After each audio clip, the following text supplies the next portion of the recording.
We interrupt our program to bring you this important message.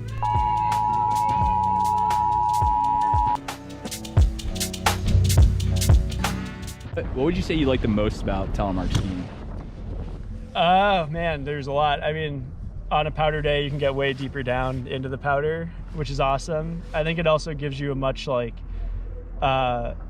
more creative perspective of the mountain and different ways to ski it. And that's kind of why I've kept doing it. It's just like really versatile. You know, there's a lot of saying you can't do this, you can't do that on telemark skiing, and I think that's all bullshit. Why'd you start telemark skiing?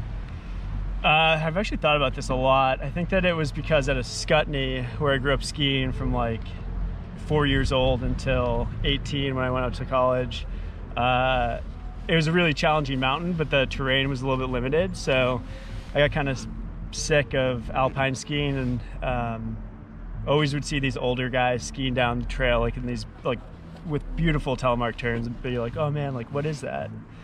And so yeah, I picked it up to just try something new and kind of stuck. I've been teleskiing since I want to say 13 or 14 years old. Is there any telemark skiers out there that you like looked up to when you were growing up? Yeah, definitely Nick DeVore from Aspen. He was the guy that I saw a few years after starting tellying, and I was like, all right, like that's possible, like to ski the big mountains and ski them well with telemark skis. What, was Nick in any like movies that you can remember the names of? Yeah, and Powder Whore Productions, they used to come out with like PW05, PW06, PW07 every year. And then those kind of phased out, I think.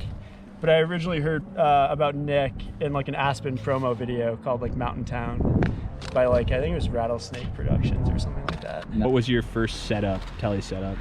I bought it off a guy that I was a ski instructor with, who was a few years older. It was like a pair of Black Diamond Ethics, I think they were like 167s, and a pair of BD03s, and then Scarpa T3s.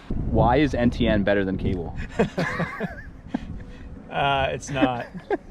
I don't know. I mean, I think if you're a new telemark skier getting into the sport, I would definitely go NTN over cable. If you're a guy who skied for like 10 plus years on cables and you want to stick with cables, luckily like eBay exists, so you can always find a good steal. Why do you still ride cables?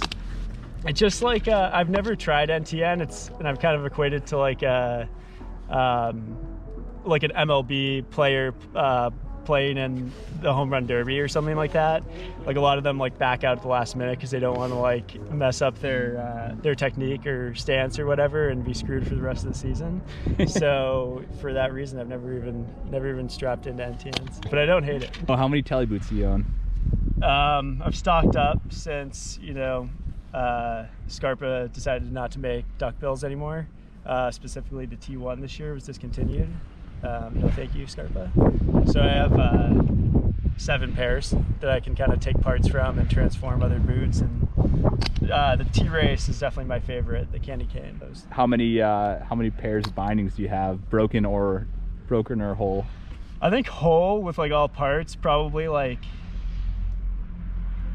7 BD01s again, so 7 boots for 7 bindings, and then parts I have like various like parts from bindings that I break that happens quite frequently. So you're offering free rentals on candy canes and BD01s? Hey, if it gets people into the sport, why not? How many days did you get this season so far? 100. This today's my 102nd. This is the hat that Sugarbush gave me. Thank you, Sugarbush. It's a great winter. How many days did you get last season? Like 130, I think it was. Yeah, there was really nothing to do last year with the pandemic, so you might as well just ski. What's your favorite run at Sugarbush, if you had to pick one? It goes year to year. Last year is definitely everything on North Links, which is great. What defines your style? Less focused on like low down to the ground, like knees at a perfect right angle, and more focused on like catching that edge and like almost jump turning to my next turn is probably where I sit. So I'm usually up a little bit higher. And that's the cool thing about teleskiing is there's so many different ways to ski the same pair of skis on the same run. That like I've always focused on a style that could like, you know, transform itself into whatever is brought up that day in terms of conditions.